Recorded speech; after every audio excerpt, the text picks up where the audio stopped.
Halo, selamat datang kembali di channel Gabang TNR. Di video kali ini saya akan ngasih tips buat teman-teman yang Lazada Pay Later-nya tidak muncul gitu ya. Jadi yang buat teman-teman kok punya saya nggak ada Lazada Pay Later ya, kok yang lain ada ya gitu ya. Jadi seperti apa sih kok bisa muncul Lazada Pay Later, tipsnya gimana gitu ya. Saya hanya ngasih tips, nggak ngasih jaminan bisa ya teman-teman, hanya ngasih tips ya. Saya disclaimer dulu. Oke, sebelum kita lanjut boleh tekan subscribe-nya dulu ya teman-teman, terima kasih.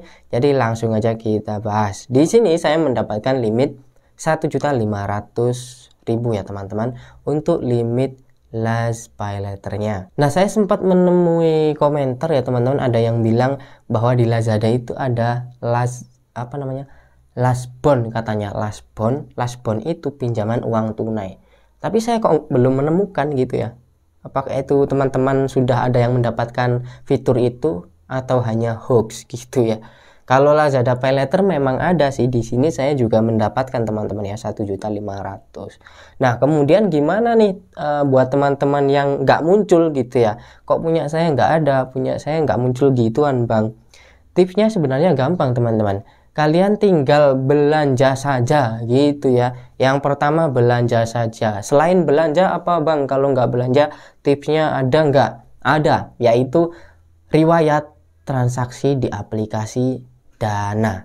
Lah, apa hubungannya di aplikasi Dana?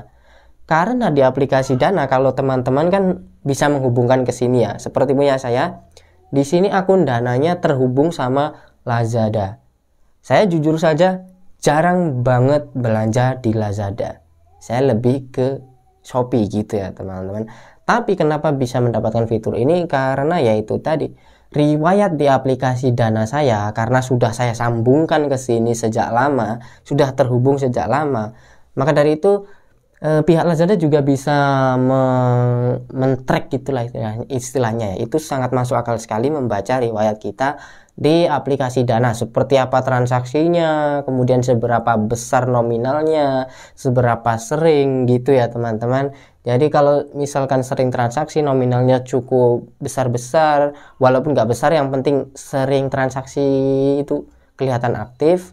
Dan kemungkinan besar kalau memang sudah terhubung di aplikasi Lazada, teman-teman bakal mendapatkan atau bakal disetujui mengaktifkan limit Lazada Pay Later gitu ya. Itu sih tipsnya. Yang pertama, belanja langsung di aplikasi Lazada ya, sering-sering belanja atau sering-sering menggunakan aplikasinya untuk transaksi.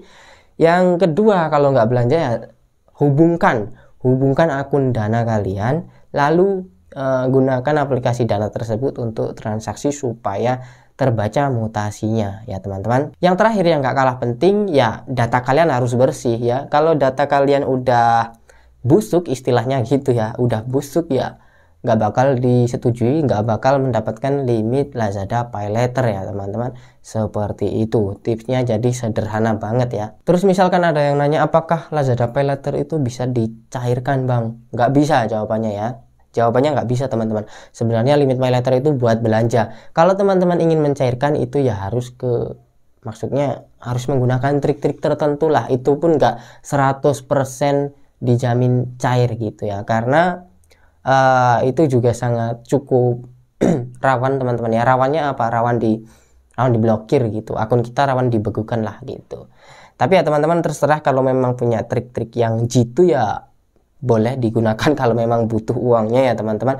Kalau enggak ya nggak perlu dicairkan, lebih baik digunakan untuk belanja saja ya teman-teman. Oke, mungkin seperti itu dulu ya teman-teman yang bisa saya bagikan untuk tipsnya supaya Lazada Pay Later bisa muncul ya. Terima kasih yang udah stay sampai akhir. Jangan lupa untuk tekan like-nya jika kalian suka, dan sampai jumpa lagi di video berikutnya.